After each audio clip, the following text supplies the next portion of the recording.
So today we will be discussing about this topic of like what is the law of karma, and the subtopic is why bad things happen to good people. So basically we started and we discussed in until now about different topics related to Bhagavad Gita. So these are all topics are introductory sessions to Bhagavad Gita. So it is better to have the knowledge about these topics before going into Bhagavad Gita, so that we can have a flow without no without and these sessions will help us in having a confidence in Bhagavad Gita. When Krishna says something in Bhagavad Gita, no, when he says dukkhalayam ashashvatam, means this world is temporary and miserable, then we should not develop why Krishna is saying like that. That's why we call how this world, what does the scriptures say about this material world, uh, and what is the position of God and what is the position of Jiva and everything like that. So that's why we are covering all these sessions. So like in this session, like Bhagavad Gita mainly deals with 5 topics. First topic is Paramatma, mm, that is super soul, the supreme Lord. And next topic is Atma, means spirit soul. So we already discussed in the second session, like there will be a creator and there will be created beings. There will be God is the one who actually organizes everything. Otherwise, how can this complicated human mechanism is developed? It's not like a simple by accident. Some scientific persons say, right? Some Big Bang happened and this universe created with such a precise calculations. Uh, so the scriptures will doesn't agree that, and they say there is a intelligent design behind this universe that is called Supreme Lord, and he is none other than Krishna. And we discussed about how we are not this body, we are a spirit soul in the last session. Huh? So there we gave the example like how like there are many scientific explanations, outer body experience and near death experience, and also like a different proved instances where a person taking rebirth again. So that's how the message conveys that we are not this body, we are a spirit soul. And in this session we'll be discussing about this prakriti. So these are the 5 topics: Paramatma, Atma, Prakriti, Kala and Karma. So among these we already discussed the first 2 topics, and we'll be discussing about these 3 topics: Prakriti, Kala and Karma in this session now. So this material world, so like when we discussed in the last session, like uh, we are not this body, we are a spirit soul, and the spirit soul is incompatible with the material nature. Mm. So spirit by its nature is spiritual in nature. And we discussed what is its characteristics. It is Sat Chit Ananda. Sat means it is eternal, Chit means it is fully knowledgeable, and Ananda means it is blissful, always blissful. Mm. But we see a lot of contradictions to that. We see Asat means temporary, like somebody takes birth, grows, becomes a child, man, and then grows old and then dies. Means he's asat. He's a temporary body. And achit means we our senses are not very perfect. Like what is the characteristic of chit? Chit means soul should be fully knowledgeable, but contrary to that, we have a lot of ignorance in us. And uh, one more characteristics of the soul is ananda, means it should be always blissful. If the soul is always blissful, why we always take a lot of anxiety, always depressed, worried? That is also the characteristics of material nature, because the soul has come into the in contact with the material nature. The soul has soul did not acquire any of these characteristics, but it mistaken, due to its mistaken identity, it thinks that these are my characteristics. So if the soul is always blissful, full of knowledge and all powerful, and why does the soul came into this material existence? There is a reason that Shastras give that. So here I see, here is a like when we say like a soul belongs to the spiritual world, here is the structure of the material world to spiritual world. No, down here is the material world. No, like material world is called kunta, means full of miseries. And spiritual is called vaikunta, means free from all miseries. So, so in this material world, they are like these are all like small portions, right? These are all different lokas. And above that there is Karna ocean, then there is Brahma Jyoti, and then the starts spiritual world starts from that point. So soul has come from this top spiritual world into this material world, and it's a very short brief description that I gave you. So now we will be little bit going deeper into the topic. Okay, so what is the reason why the soul has to come into this material existence? So when the soul is the spiritual world, it came into because it came into this material world because of its it when it comes into this material world, it forgets its identity. It forgets its identity as a spirit soul, and it's identified with the material body and things related to with this body. If you ask any person and say, who are you, then he will say, I am so and so, son of so and so. I'm a doctor, engineer. I'm a father of this father, mother. Something related to this body only. But he doesn't have any identification like who really really is. And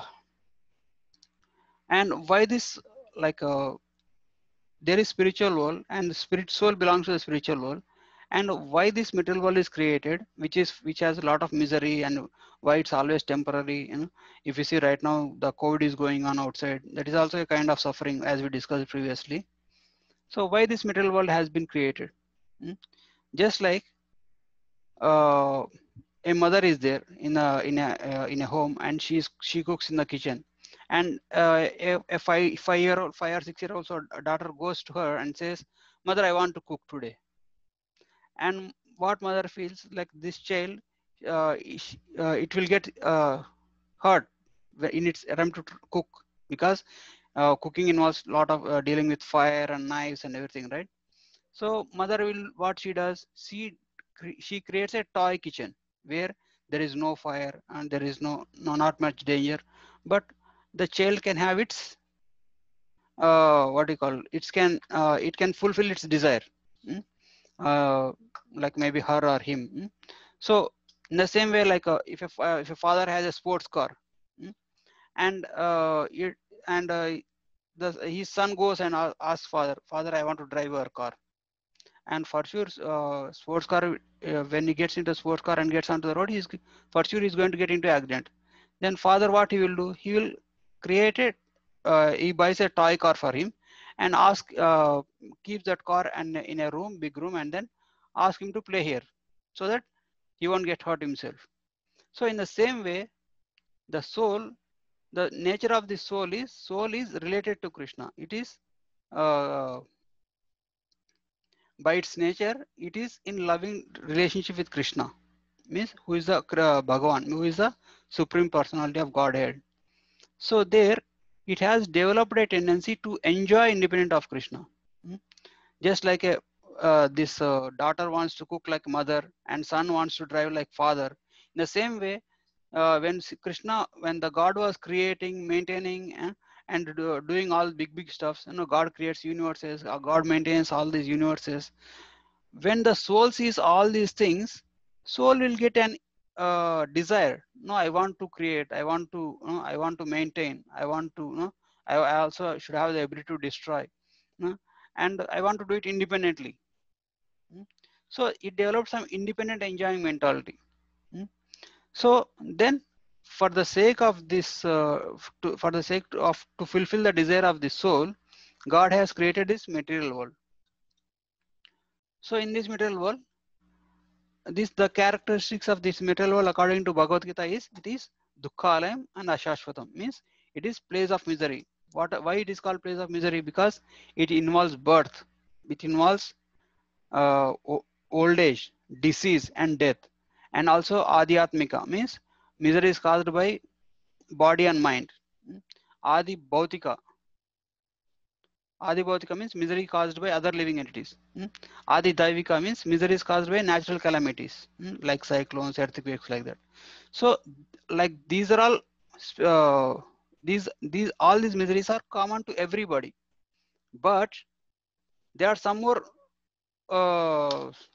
situations like mental depressions, heart failure, it's like a love failures, and broken marriages, depression, problem at the workspace. These are all additional problems. So whatever we have listed in the Shastras, those are all common problems. Whether you will be a rich person, you're a poor person, you're born in America, India, anywhere, any part of the world, those are common. Janma, Mrityu, Jara, Vyadhi, Adhyatmika, Adibhautika, Adidevika. These 7 things are common to everybody. But above that, based on your situation, based on the uh, condition, based on where you are, the amount of suffering you get and amount of happiness you get varies. But for sure, there is some basic, at least minimum anxiety or minimum distress is there in every living entity that is present in this material world. So, and we'll analyze one more way, like like when a city planning commission, like when in a group of engineers or when a group of what do you call, cities, elderly people, when they comes together and say, okay, let us build a city here, and what they do, like they will plan the city. Okay, here should be like shopping malls, buildings, theaters, and here should be hospitals, and we should create a college here, and we should have a stadium here, nice shopping malls, playgrounds, roads, and bridges. They all plan all these things. But the city officials also know that there will be some people, like these are all for the social well-being, means for the society people, where all the people who are abiding by the law, for them these are the facilities to enjoy. And the city officials also knows that there will be some people who will not be abiding by the law, means who won't obey the laws of the city. So for them, they need to have a place which is separate from the social life. So what they will do, they will create prison houses, like where they will keep the prisoners or who take the law into their hands. So these prison houses are for transformation, like a punishment because they did not obey the law of the city, and secondly for rectification, means like to, so that they will rethink, so that they won't create disturbance to the normal sane people. So that's why these prison houses are created. Now, like in the same way, this material world is also compared to prison house. That's why these are like when we go to prison house, there will be some suffering. You will be put behind the bars, and you will be given some punishments based on what you did outside. In the same way, when this material world is also compared to a sort of prison house, where these are all birth, old age, disease, and death are, and adhyatmika, adibhautika, adidevika. These punishments are all these are all these anxieties are like punishments for the prisoners. So who is the jailer? Who is the in charge of this prison house? She is called Durga. The meaning Durga means fortress. So Durga Devi, she is the what you call the in charge of this prison house. She so is, and what does she do? She has a trishul in her hand. Trishul represents threefold miseries: Adhyatmika, Adibhautika, Adidevika. These are all miseries, and using which she imposes these punishments on the living entities. And what is the need for prison house? For punishment. Why? Because they are like they are not as per the laws of dharma, means laws of God. This illusion, pride, anger, greed, envy, lust, all these impurities are there, and in order for the jiva to get rid of all these impurities, this material nature in the form of Durga, in the form of different anxieties, she puts us into this distressful condition.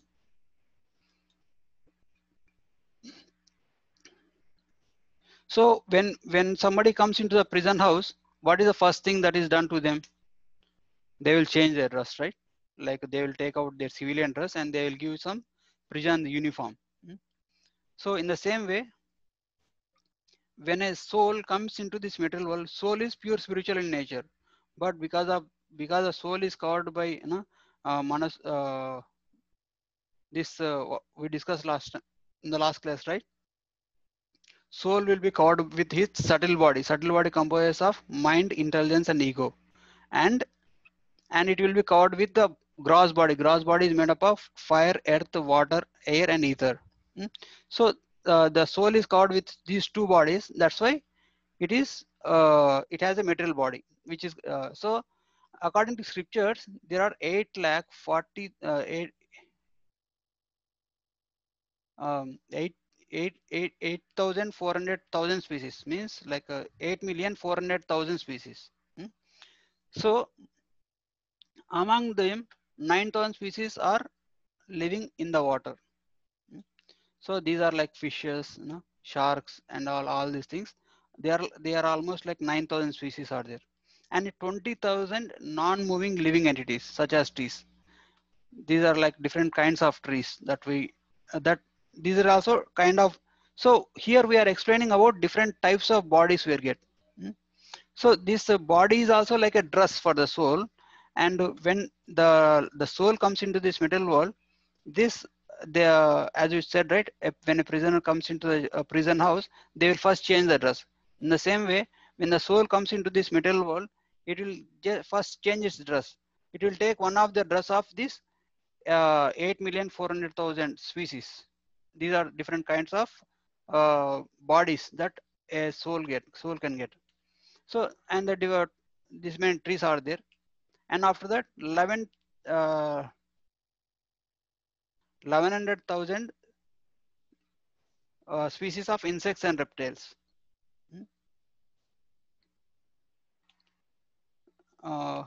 Reptiles, and also 3,000 like 3 million varieties of quadruples, and 400,000 of human beings. So all these are different types of dresses that a soul can take. So from this what we understand, like even the animals have a soul, even the plants have a soul, but based on the degree, like just like when a person commits a crime, and a judge will be there and he will decide what type of punishment has to be given to this person, because based on the type of offense he has committed. So if he has committed normal thievery or something like that, then he will be put in the A class cell, where he will have nice facility where he can roam around, something like that. If he has committed a little graver sin, he will be kept in the B class cell, where he is confined to a prison house. And if he has committed too much offensive crime, then then he will be kept in a C class cell, where he cannot even see the daylight, something like that. So in the same way, all these species, the bodies in which they get all these the, the criteria followed is the type of karma they have committed. So these are all the species that they can get. In the humans also, there are different kinds of human beings. Okay, there are some are like born in forest, some are nicely educated, some are born in wealthy family, some are born in a poor family. Some humans, they are born into as demigods. So these are all constitute 8,400,000 species. Okay, and so by which what we can understand, this material world is a prison house without walls. And we are bound in this material world by three chains, three modes of material nature. And what are three modes? Goodness, sattva guna, passion, rajoguna, and ignorance, tamoguna. So these are all like these modes of nature. these gunas, they fluctuate. No, if you see in the morning, we will have complete peace of mind, no, calm and peaceful mind. After some time, we'll get into passion, and we tend to do a lot of passionate work. That's why in the morning times, when our mind is peaceful, we are recommended to offer some spiritual activities like praying or some meditation, something like that. In the time, like, no, everything in this nature can be divided into these three modes. The time, the type of food we eat, that kind of association we take, the type of dressing we do, everything can be divided into goodness, passion, and ignorance. So in the goodness time, with respect to time, the morning hours, especially from morning 2 a.m. until 6:30 a.m., it is called mode of goodness time. And mode of passion time starts from 7 o'clock in the morning until evening 6 or 7, 6 until 6. Until after 6, mode of ignorance will start. So if you see all the parties, no, like which involves a lot of drinking liquor and eating meat and all the illicit sex and all the pubs and all those things starts in the evening, because that is the mode for ignorance. That is the time for the ignorance. Now, if you start, if you give a party, liquor party early in the morning at 4 o'clock, nobody will be in a mood to drink it, because that is not the time for that kind of activity. So we are bound by these material modes, and mostly the type of activity that we perform based on what is predominant mode that is going on inside our body, inside our mind. So Durga Devi is what Durga Devi is doing by giving all these troubles. She is telling this is not the place where you have to be. You have to go back to your home, which is spiritual world. Spiritual world is something where, like, where there will be no misery. And this material world, it is prakriti. It is meant for punishment. Punishment is birth, old age, disease, and death, and three type of miseries. And rectification, it is, now as I said, it's like a jail where, like, or a hospital where a deceased person is kept for their recovery. And the costumes, the types of dresses that are given are one among these 8,400,000 dresses. I mean, for 8,400,000 species of living entities. And how they are tied up by means of these three modes of nature: Sattva-guna, Rajoguna, and Tamoguna. So what is law of karma? Law of karma, like, just imagine why some people are born so rich.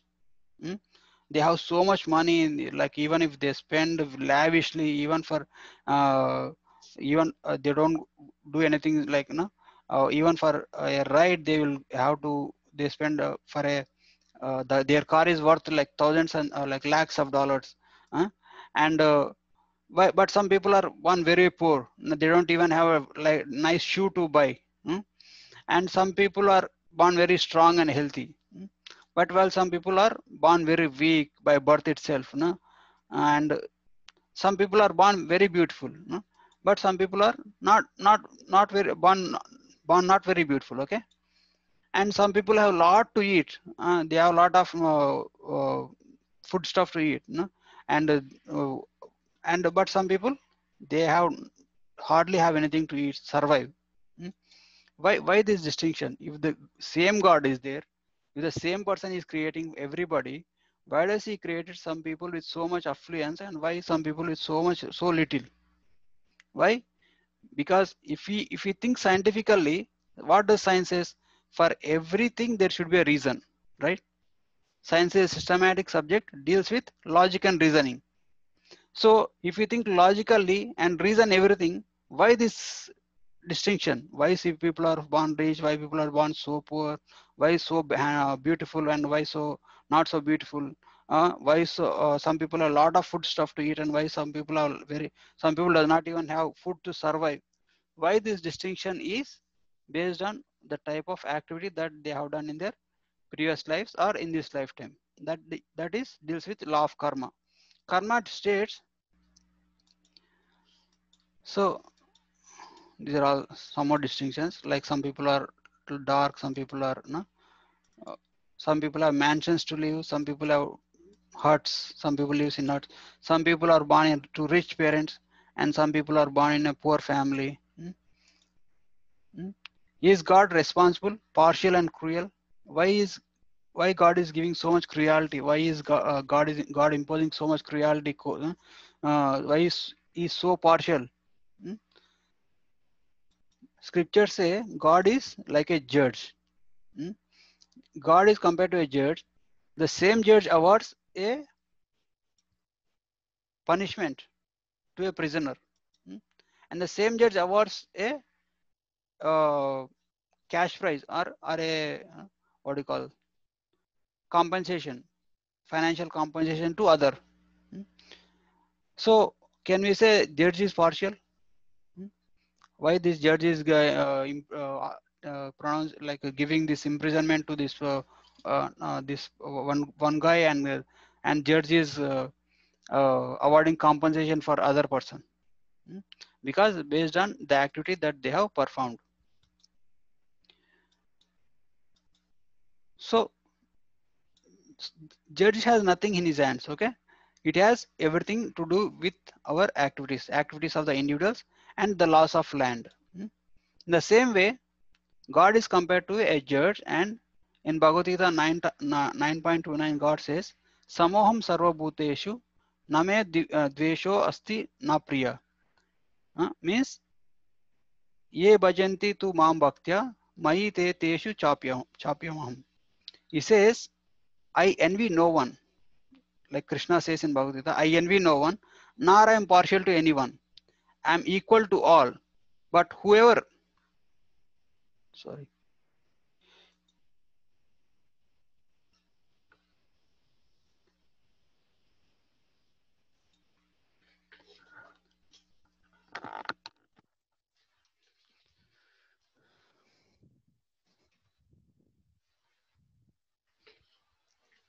So he says, but whoever renders service unto me in the spirit of devotion, he is very dear to him. So he is a friend of mine, and I'm a friend to him. So how God is impartial means he is giving equally the opportunity to everybody. Just like in the previous class we discussed, right? If a person like a father has 4 sons, and he calls one son and gives, okay, you take this $100. He gives $100 for each son. So first son he goes, he spends like he gives, and as a pocket money he gives $100 for each son. And the first son he goes and spends like a he buys whatever is required. He buys nice notebooks and whatever he chocolates, whatever is required. And second son just wastes his money, and spends his something in a lottery or something like that. And third son he buys liquor or something like that. And fourth son he doesn't do anything with that. So when they all came after some time, after maybe after 1 week, after the holidays are over, when they come back, and when father sees how they have spent their money, how they spend like $100 or $1,000 that he gave for the holidays, then based on that, when the next term comes, like when next time when he has to give money, what he will do? He will give, instead of giving $100, he will give $1,000 for the first son who has spent the money with so much responsibility. And for the second son who spent like all on lottery and everything, he gives very little, like like whatever is required for the bus fare and everything. And third son, he will not even give.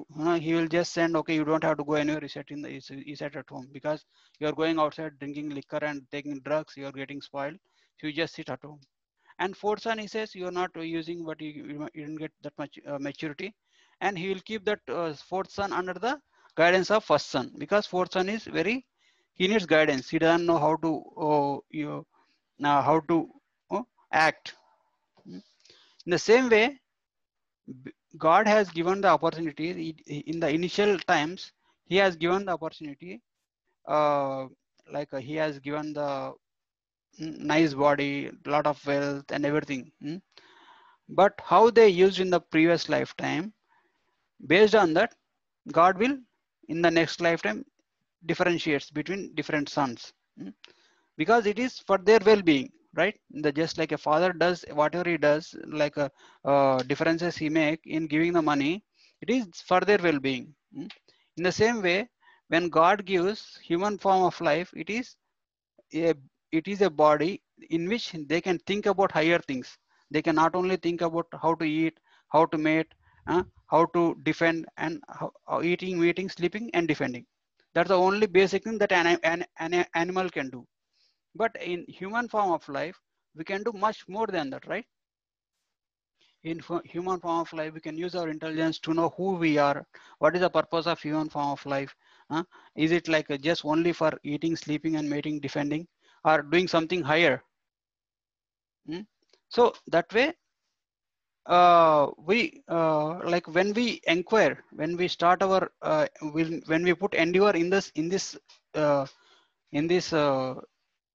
in this way, then God will give us more and more facilities. Like uh, he'll make us to bring devotee association. He gives us, he sends a person who can instruct us in the right direction, like that. Or he can give a nice he can give a birth where that person will be born in nice family where he don't have to struggle for food and bare necessities of life, like that. So in that way, God is equal to everybody, but based on the activity that we perform, he distinguishes the results. So in the Bhagavad Gita, it is also said that God is present in everybody's heart. Just like here in this picture, God is present in every living entity, right? In the tiger, in a Brahmana, in a Shudra, in a dog, in a cat, in a bird, in a tree. Everywhere, God is present everywhere. But as a Paramatma is present, but Lord is seated in, but he is only witnessing our activities. What does judge do? He will clearly, when a prisoner is brought to the courtroom, judge will go through his file. In the same way, God will give us some free will, some independence, and sees our activities, how we are performing. So if we just basically use this human form of life just like an animal, then God will say, okay, you just better be in animal body. Why you need this human body? Uh, why God has to give animal body? Because for the humans, if they perform anything wrong, there is law of karma. Like for suppose, if if some person goes and stabs other person, then he will be put in jail. But for the animals, there is no law of karma. If a tiger goes and kills a deer, there is nobody is going to arrest a tiger because it is in the animal body. So for animals, there is no loss of karma. So then the same way, like based on our tendency, God gives the different bodies to the different species of life. So what is the definition of law of karma? Definition, we have this scientist, like a physician, like what is his name, Isaac Newton. He says, right, for every action there is equal and opposite reaction. In the same way, it also applies here. And also, like in Bible, there is a quote, right? As you sow, so you reap. In the same way, the type of activity that we perform will be delivered by the judge. Like one more nice analogy is, soul is like a customer, and material nature is like a waiter or a cook, and judge is like a cashier. And whatever the amount you paid, that much amount you will be served in the hotel, right? Like what the judge in the form of cashier, you will do, okay, this person has this much money, you can give this item to him. So like the amount of good karma you have, the credit balance, God will see that how much good karma you have performed. Then you will see, okay, you have so much good karma, so you will be taken birth in a nice family, you will be given a nice beautiful body, you will have no problem for anything, and you'll have all these facilities because of your previous good karma. But if your karma is not so good, but you are but due to some what you call pious things that you performed in this previous life, you are supposed to get a human body. You will be given a human body, but still you will be kept in a like miserable conditions where you don't have enough food to eat, and where you have to struggle for day meal by meal like that. So it is everything depends on our the choices that we make and the activities that we perform in this lifetime. So what are the different kinds of karma are there? We said, right, good karma, bad karma are the only one like that. Like there is karma which is called good activities, and there is vikarma which are called bad activities. And there is akarma, there are neutral, which is like neutral activity. So in the previously what we discussed, every action has equal and opposite reaction, right? If you perform good activity, you will have good reaction. If you perform bad activity, you will have bad reaction. Um, so if you perform good activity, you will be given birth in a heavenly kingdom where you will be situated among the gods. If you perform bad activity, vikarma, then you will be given a birth in, and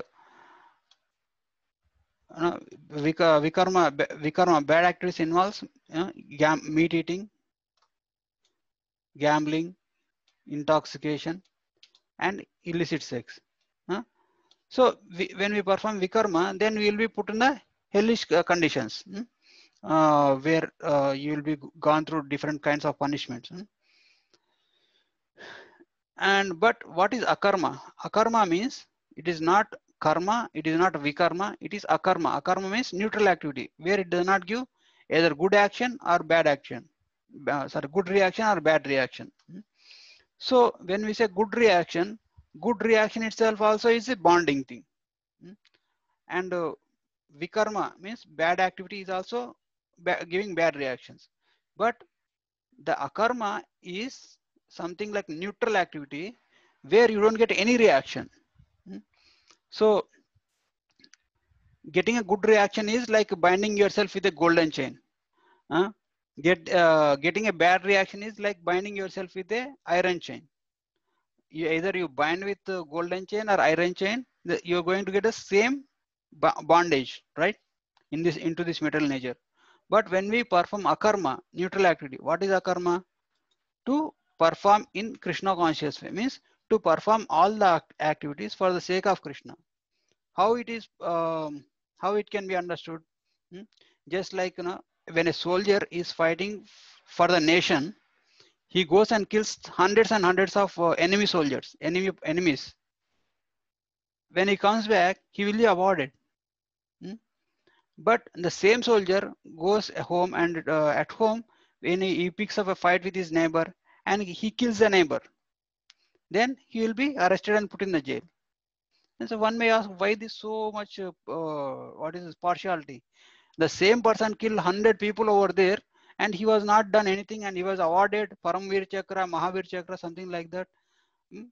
But when he comes back and killed one person, and you are putting him in the prison, what is this? What is this? What is the difference? Because difference lays in the first case, that soldier did not fight for himself. He fought for the government, for the king. So whatever the reaction that is coming towards that activity, it is taken by the king, and he was awarded for killing 100 people. In the same way, when the same soldier kills a neighbor by picking a fight with him, there he killed for himself. That's why he was arrested. In the same way, when we perform our activities for the sake of Krishna, for the sake of Dharma, then we will have no reaction. And this the akarma activities are liberating, means they will not cause any bondage to this material world. So if you see, if you perform good karma, you have to come back to this material world again to reap the benefits of good karma. If you perform bad karma, then you have to come to this world again to reap the benefits of bad karma. But what on only the activity that is without any reaction is akarma. So I hope you all understood the difference, right? Everybody following? Yes, sir. Okay.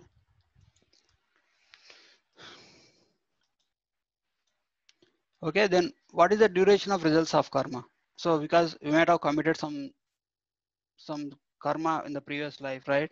Or in the previous life or this lifetime, what is the duration? How to get rid of this karma? So like the karma is also of different types. That is called instant karma, just like an ATM where you put your credit card and then debit card and then you get cash immediately. That is instant karma. Delayed karma is like a dropping a check. You write check for something, it has to go through the bank and bank has to approve and then bank will later on give. It will take some time. So and there's also some karmas are like planting a mustard seed. Mustard seed will grow in a span of week.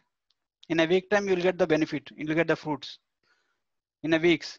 But in a delayed karma is like a planting a coconut tree. Coconut tree takes almost like 10-15 years to give the fruits. So there are some instant karmas. There are some delayed karmas. For suppose if somebody misbehaves with a woman, he will instantly get a karma. She gives a slap. That is instant karma. Delayed karma is you murder somebody and you will be kept in a jail and you will be taken to the court and hearing and in order to get rid of that karma you have to go through the jail and everything. So that is a delayed karma. So here in the case of Mahabharata also Dhritarashtra he was born blind. He was a king but he was born blind. And there is a nice story behind the Dhritarashtra why he was born blind, something like that. And like 100 lifetimes back, he killed like 1,000. He blinded a eagle and killed all the children of like all the what do you call babies or uh, what do you call them babies of the eagle? Some bird. He killed all the 100 kids of that eagle. So that's why he was born blind again. His 100 sons are killed. But because he performed so much good karma in the 100 lifetimes, he was born as a king. But still, he cannot rule, and he was not in a peaceful situation in any point of time in his life. So, on whom does the laws of karma work? So these are the frequently asked questions about this karma. Okay. So the laws of karma works on everybody. So some karmas are individual, means your own karma.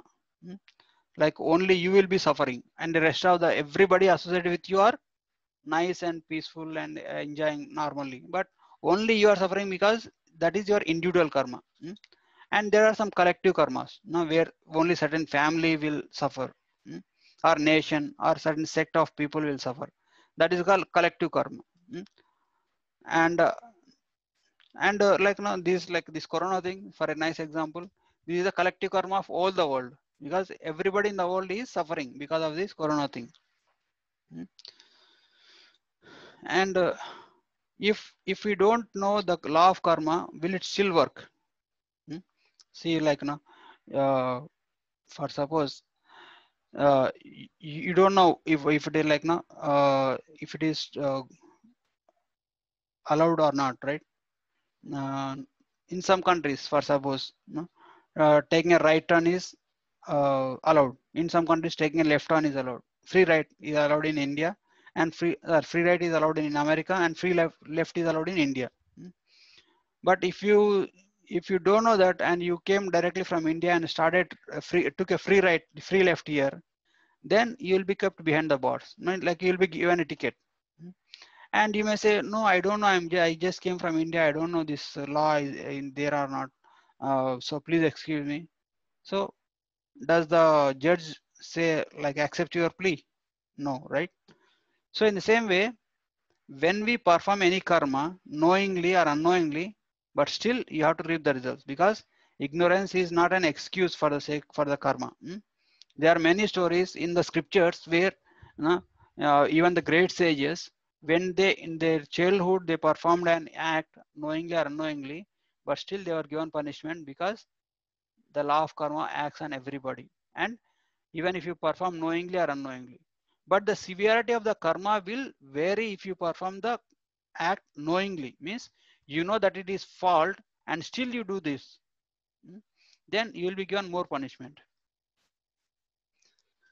And if you perform with if you perform the karma with without knowledge, no, out of ignorance, then you will be given less punishment, but punishment will be given for sure.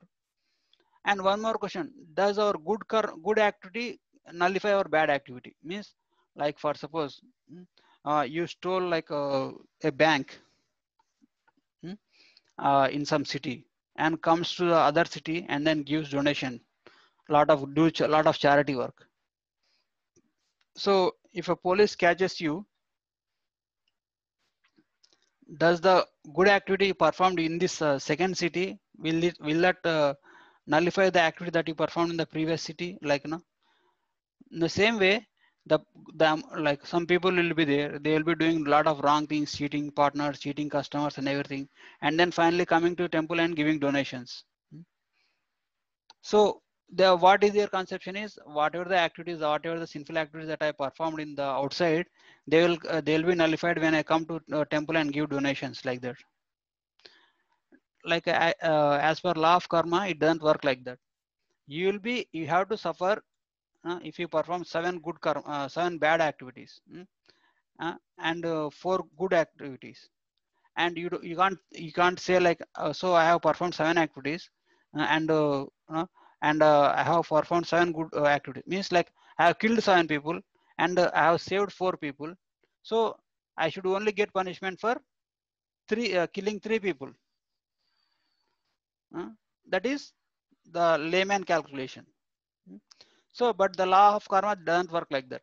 So you will be given punishment for killing 7 people.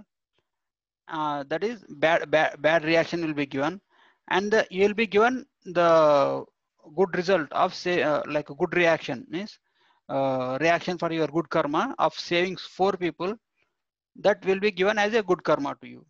So none of our good karma will, what you call, counteract our bad karma, or none of our bad karma will counteract our good karma. So that's so then next question: why bad things happen to good people?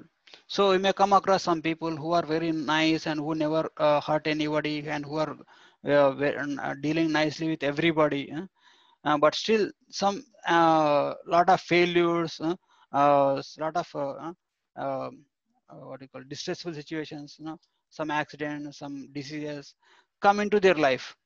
So the third person who is watching all these things, this person was being so nice through to everybody all through his life, but still he's going to so much suffering. I think then he will come to the understanding that like even the good people also is getting this all bad things, means there is no God only.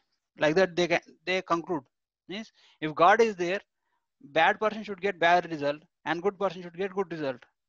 Why this bad person is getting nice enjoyment, nice material facilities and everything, and why this good person is suffering so much? I think God is blind. No, this is actually conclusion that some previous generation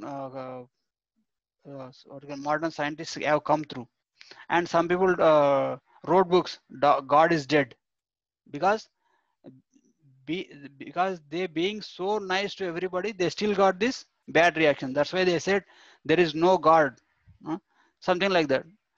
So law of karma explains this in such a way that the karma will act according to its no, as per Daiva Netra, means the based on like how God has decided.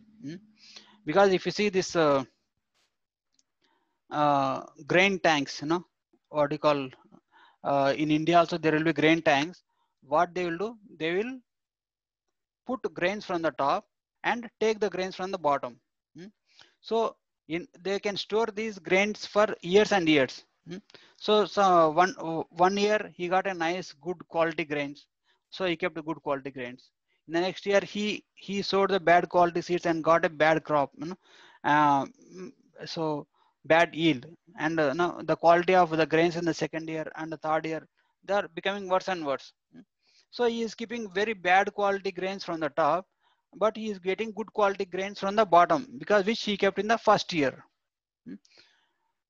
So somebody who is coming and seeing, he may think, oh, this person is very fortunate. He is putting all the bad grains in the top, and but still he is getting a good nice quality grains in the bottom, because he previously deposited the good quality grains in the first year. That's why he's getting the benefit of those. Later on he will get the bad grains also. In the same way, when a bad person is getting all the nice facilities and nice success and everything nice family, nice material wealth and everything, when a bad person is getting all those things, we should think that he might have committed some good karma in his previous life or in this lifetime, and he's reaping the good results. But for the bad activities that he is performing in this lifetime, he will certainly will reap the results in this lifetime or maybe in the next. But that is for guarantee. And also, when some good people get some bad what do you call bad things in their life, losing loved ones, losing job, losing like this, all these bad things, then one should understand that for this person, he didn't committed anything in this lifetime, but there might be some bad reaction from his previous lifetime or something like that. Otherwise, why would he get to all these bad results? Because once you committed the bad results, maybe in the previous lifetime, you still have you still have to reap the results of this bad reaction. So we should be either tolerant, and at the same time we should strive to do good. Not do good, but we should be performing the akarmic activities, means the neutral activities, which involves serving to Krishna's, performing your activities in the mode of devotion, where you don't get good results and bad results, but at the end of lifetime you will be going back to spiritual world. So you should understand this, all these laws of karma are only applicable in this material world. When we go back to spiritual world, we will have all these memories, but we will not be entitled to this uh, good and bad karma, but we will be given the results for our neutral activity. How much service that you have rendered in this in this material world, how much devotion you have developed in this during this lifetime. For that, you will get results in even in the spiritual world also. So now, few more frequently asked questions. How does law of karma work? So for soul, like based on desires, material nature, for soul, desires means uh, if a soul desires to do good activities and bad activities, material nature will provide the facilities to do good or bad, and Paramatma will judge, okay, what result has to be given, good result or bad result. What the different types of karma? Karma, vikarma and akarma. Karma is something good activity, vikarma is something bad activity, akarma is something neutral activity, where akarma will not give any result. Okay, akarma will give only spiritual benefits. And what is the duration of results of karma? It can be instant or delayed. Okay, based on the severity, based on our purity level also. The law of karma works on whom? Law of karma works on collectively or individually. And if you don't know the law of karma, will it still work? Obviously it works, because ignorance is no excuse. Okay, so does good and bad karma nullify each other? No, we have to reap good results for the good action and bad results for the bad action. Why do bad things happen to good people? People suffer from their past reactions. Okay, so what should we do now? So okay, we learned all this karma, about this karmic activity. What is the message now for us?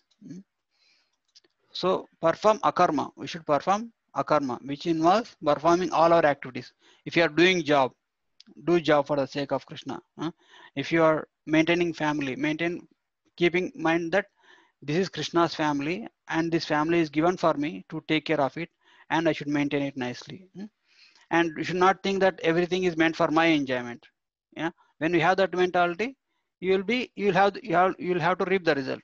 If you perform your activities keeping this Krishna or keeping Dharma as a main principle, then you will performing Bhakti Yoga or performing Akarma, which doesn't result any good or bad results, but it will give nice benefits. So human form of life is like a train junction.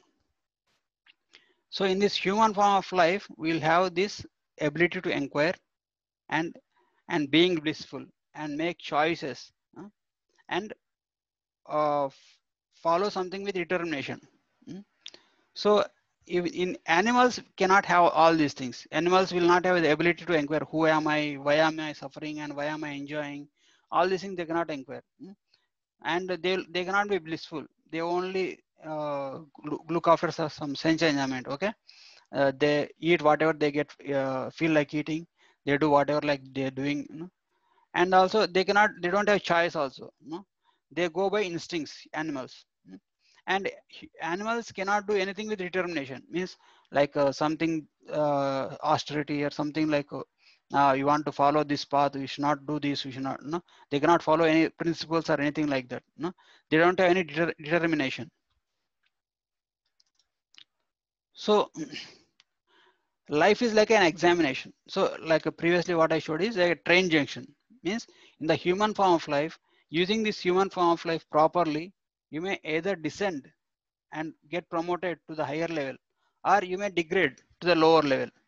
It is in our choice, because we have passed through many lifetimes and we have tons and tons of karma waiting for us. So based on the choices that we make, we may either get rid of all the karma and get free for once for all. We can achieve that. But we can degrade ourselves just using this human form of life like an animal, just like go and degrade to an animalistic life. So it is said that life is like an examination, and death, life is like a preparation, and death is like an examination. Whatever the consciousness that you develop by the time of death, then that kind of result that we get without fail. So what we discussed in this topic is the material nature, how the things work in this material nature. And we discussed about the karma and law of karma and kala, means the time factor, that which involves instant karma, delayed karma, like that. So that is all for today. If you have any questions or comments, you can take here. I think I was a little bit faster, I think. Do you feel so? Hello? It was clear actually. Thank you for explaining about the karma. Any questions, Mataji? Not from my end. Thank you so much. Sure. Haribol. Haribol, Prabhu. Any questions? Yes, I had a thought. So we're talking about living entities and the laws of karma that are imposed on them, but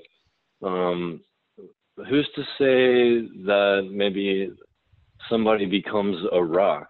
I know that that's not discussed a lot because that is considered to merge into the Brahma Gyoti. No, rock is not a, rock doesn't come under a law of karma, Prabhu. Rock is something which is like it comes under external energy of the Lord. Means it is not a living entity. Rock is not a living entity, right? Yeah, so does that mean that in no circumstances anyone can become something like a rock or become a non-living? Yeah, they can become like trees where they are all as good as rock, right? They can't move, they can't do anything. We discussed about 3 types of cells, right? A class cell, B class cell, and C class cell. So trees are like in a C class cell where they can hardly be able to move like they don't have anything. They just they are just like inert things. They look like inert, but they are actually living entities. Okay. So is there any case where a living entity can completely become liberated from the laws of karma without the association with the Lord? And I know that that is not a desirable condition for anyone. But what I'm thinking is like, what if one were to become like a ray of sunshine or something, where it cannot, even a tree can act in some way and can reap the benefits of or the reactions of karma in some way. But is there any case where a living entity can completely become liberated from the laws of karma? Yeah, by performing akarma. I told you, right? By performing our dharma? Akarma means the devotional service, bhakti yoga. I Okay, gave you the so that is example, the right?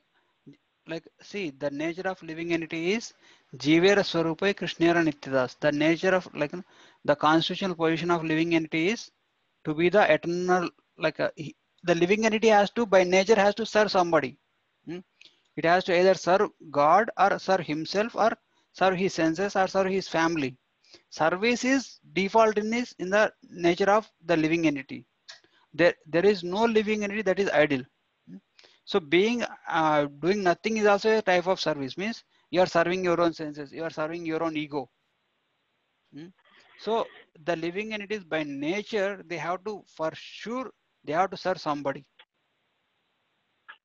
There is no way that, so so the karma has to be like, when you are in this material world, karma is inevitable. Either you do good karma or you do bad karma, or either you do akarma.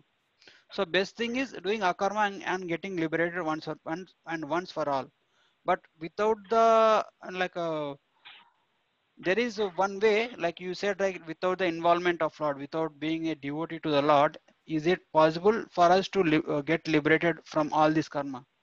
Yes, you can do that by performing the Ashtanga Yoga, but this is a very tough process, because that way you have to counteract all your karma. You can perform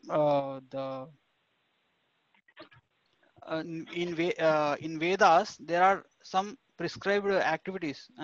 Like, if you perform so many bad activities, then you have to do so many things, so many yajna, so many austerities that you have to do, so that you will get free from karma by yourself. But it is a very tough process, and our life expectancy in this Kali Yuga is not enough for that. No, just like, if you say, like, if you if not you, like, if anybody kills someone, then he will be sentenced for life, right? And if he kills like 10 people, and he will be sentenced for 100 lifetimes, like 100 years. Even if he don't have even have the life expectancy of 100 years, but still he will be given the imprisonment for 100 years. In the same way, the amount of karma that we committed, or there might be we might involve a lot of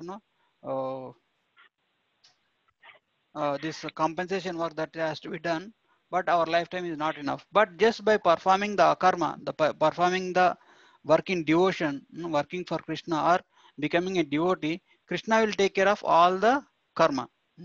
Just I'll give one nice example. You are studying right now, right? You don't have massive income on your own. So what what do you do? Like, you go, you may go to some city, and what you do out of due to some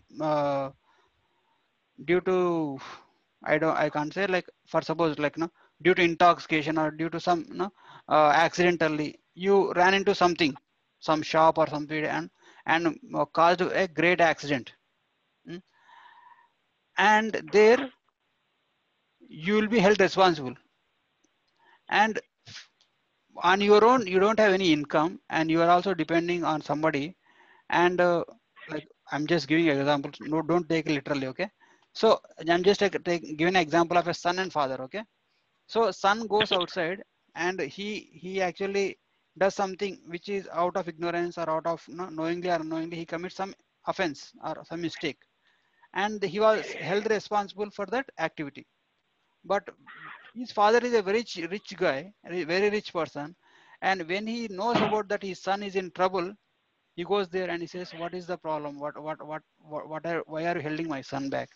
And they say, okay, you're this boy has committed so and so thing, accident, and we need compensation for that. And he just write a check and give, okay, just release my son, that's it, you are done, right? You will be free immediately, right? Like, I'm just taking the example of father and son. Okay, so Yeah. just like the when we take the shelter of our father, who is called Krishna, by the grace of Krishna, any Krishna can compensate to any kind of karma, because Krishna is the proprietor of everything in this material world and spiritual world. And Krishna, by his just by his will, he can do liberate us.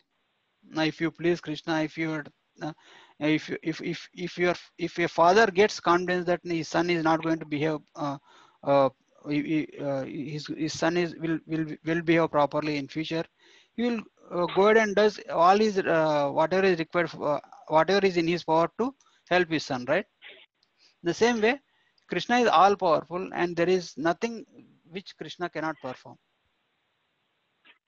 So by just taking the shelter of Krishna, so in that example, that son is held responsible for an accident, right? So if the son thinks, I have to go out, earn money, and then pay him, if he has did an accident and got a damage of $100,000, or at least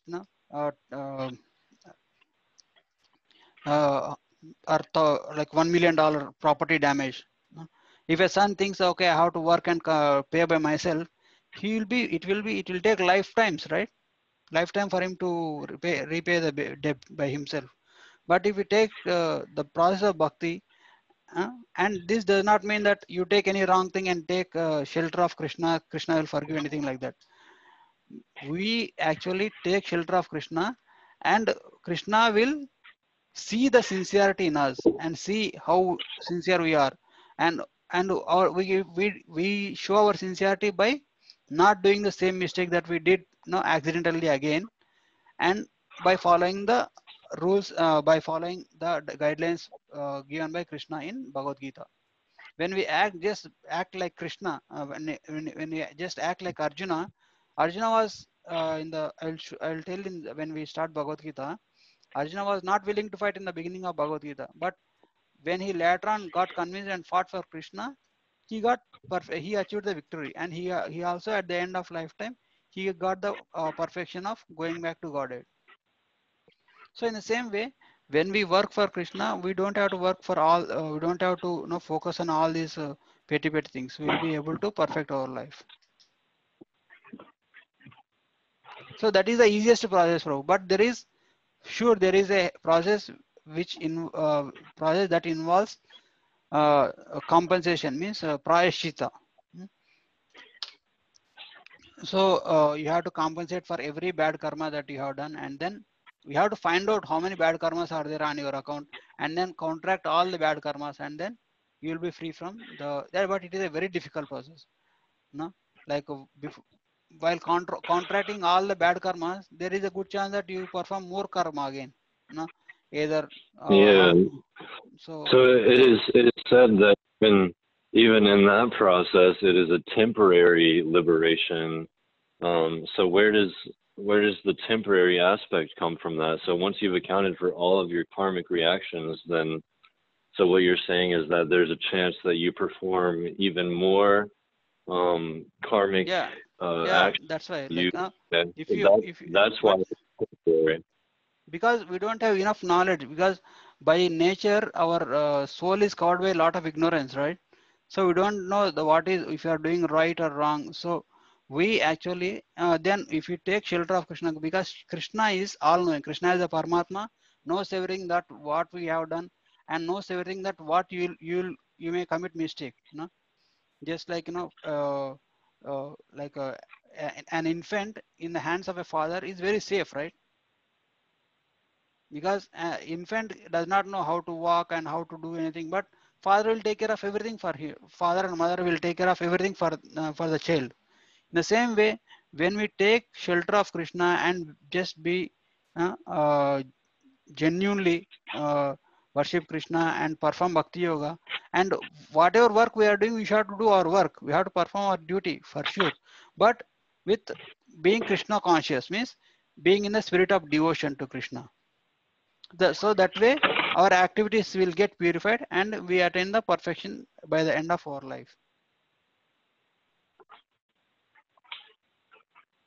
Okay, yeah. So that the eternal so-called liberation whenever you take the shelter of the Father and completely surrender to Him. But so my question is, when you're in the spiritual world associated with Krishna, what is the thing that prevents you from descending back into this material world, from performing any misdeeds or like sins? Yeah, ultimately, actually, when we are in the spiritual world, we are like in the spiritual world, everybody is God conscious, everybody is Krishna conscious, means everybody is in loving devotion with Krishna, everybody loves Krishna and Krishna loves them. Everybody is joyful, being always doing no, uh, always doing all the service to Krishna and being happy. But when we think why I should do service to Krishna, because for sure, like just take an example. We when we came into this material world, we came with nothing. Now when we are born, we are not born with anything in this material world. Not actually, to say frankly, not even our family belongs to us. But when we grow up, when we develop the consciousness of I and my me centeredness, then we think that I am the center of this world and everything is meant for my enjoyment. So that is the nature that we developed in the spiritual world also. Even though nothing belongs to us and we want us to be glorified for what we are not qualified for. We want to be the center of enjoyment. Means we want to enjoy independent of Krishna. Actually, we want to be in a place where we cannot see and feel Krishna only. That much envy we develop toward Krishna when we are in the spiritual world. Then we were sent to this material world just to fulfill our hankering, fulfill our desires. And then when our desires are completed, then we again become Krishna conscious and then we'll go back to the spiritual world. Okay. So if our original position is in the spiritual world and is in serving Krishna, then who's to say if we attain that state again, then we will not descend back to this material condition that we are in right now? We will not descend back. When Krishna says that, right? In Bhagavad Gita, once you go back to the spiritual world, you are not going to come back to this material world again. Because see, when you go back to the spiritual world, you remember each and every aspect that you have, each and everything that you have done, each and every mistake and each and every suffering that you got out due to that mistake. So when you remember that, you will never again do that mistakes again, where you will be kept in that miserable condition. Okay, so the key is that you remember everything, and you remember everything. Because we are in so the, that when we are in this material world, we forget what we have done 10 years back, right? Yes. But when we go to spiritual world, we remember everything that we have done in all the lifetimes while we are in this material world. So that's why we don't commit that mistakes again. That's why we will never come back again to this material world. Thank you, Prabhu, for explaining that to me. Please accept my obeisances. That was the answer that I was needing, because I hadn't realized that once you have attained the spiritual platform, then you remember everything. Yes, everything. That is something that I didn't realize, or that I hadn't come to full knowledge of. But that answers all of my questions. So thank you so much, Prabhu. Hare Krishna, thank you. Anybody has any more questions?